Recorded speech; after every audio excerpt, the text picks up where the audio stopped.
Hey everyone, Kevin here, and welcome back to my channel.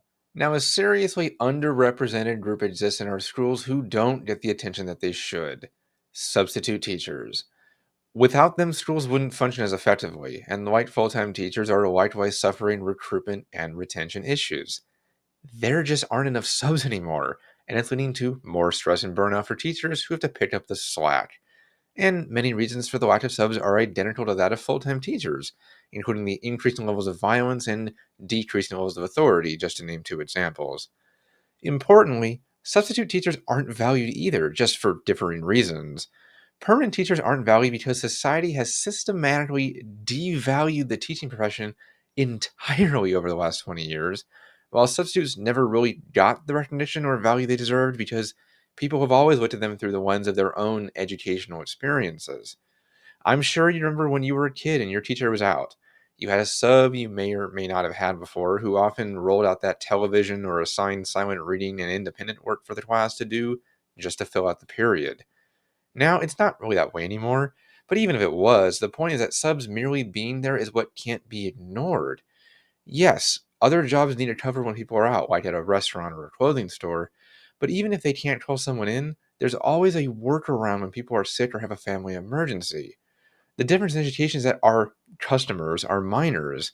We can't leave them alone and are in loco parentis while they are at school.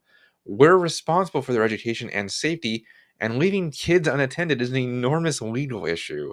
This is exactly why teachers made such a point that we never get to go to the bathroom. Because we don't. We can't leave the kids alone, and we have no one to cover our classes unless we're literally absent. It leads to us having to hold our bladders all day long.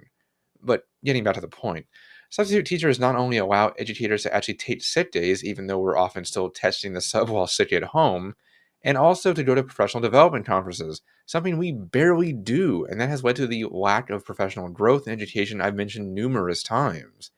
Worse yet, we're often gaslighted into not taking time off either, and that piles on the burnout we're already feeling. But there's more practical points about substitute teachers that are often forgotten. Is where most educators get their start. Contrary to popular belief, subs are not all lazy career changers who picked up a day here and there for some money. Most educators actually got exposed to the classroom first by substituting rather than through our credentialing programs.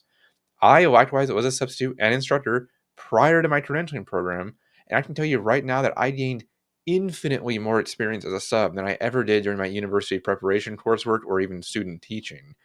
I've said before in a video that student teaching is a scam, and it is, since it's literally free labor for school districts and fills you with nothing but theory that rarely translates to the real world. Substituting allows young teachers to gain more practical experience and gives them a way to find their own teaching style over time.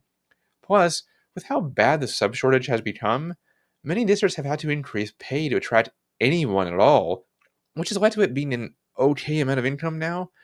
My old district now pays $200 a day for those who would just a substitute permit, albeit without benefits or any kind of job security, because subs are often never eligible for medical coverage, and there may be days where no sub job is posted that you even want to work.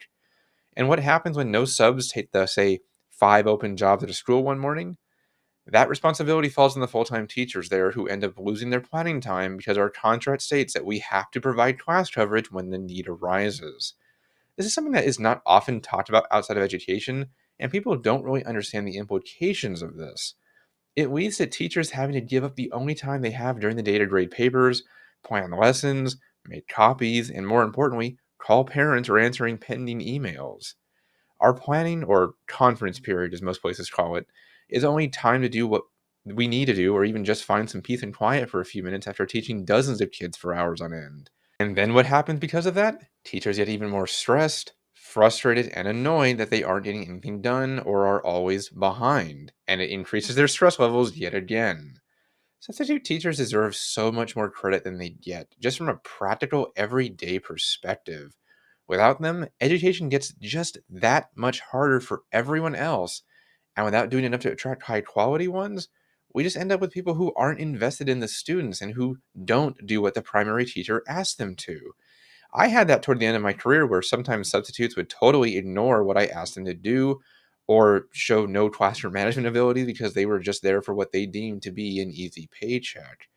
The fight that was recorded and posted on social media and the second fire in my classroom that I've mentioned countless times at this point happened when a sub who didn't know what she was doing was there because I was home taking a day off to manage my stress, ironically.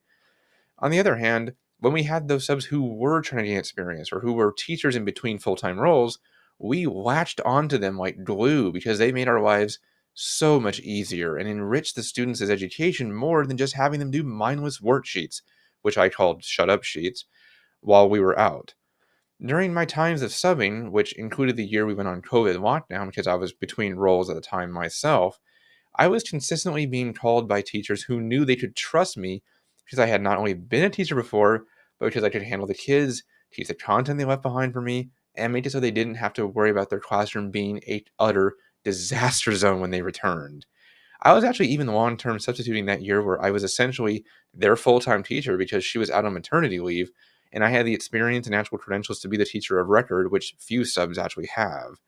I actually just talked with that teacher a few days before I recorded this, and oh yeah, she's quit teaching too, by the way. But I'm not kidding about the potential good that substitutes can do and how teachers are desperate to have reliable ones. I left teaching nearly 3 years ago now, and I signed up to be a substitute the week after I quit just in case I needed to get some money until I found a role outside of education. And even though I've told them countless times I'm not a teacher anymore and am not interested, I still get automated messages from the system asking me to log in and accept requests, if you can believe it.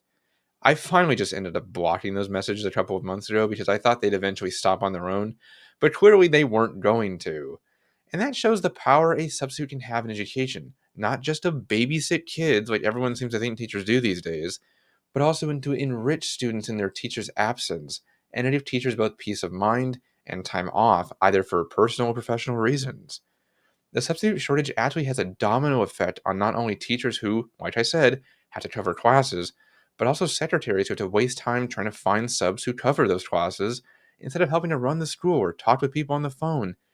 And it affects students who are now losing out on yet another day of instructional time, thus forcing teachers to waste more of their precious time playing catch up. We need to value our subs more and recognize them for the invaluable service they provide. They create a degree of continuity and can form relationships with kids on their own that made school fun.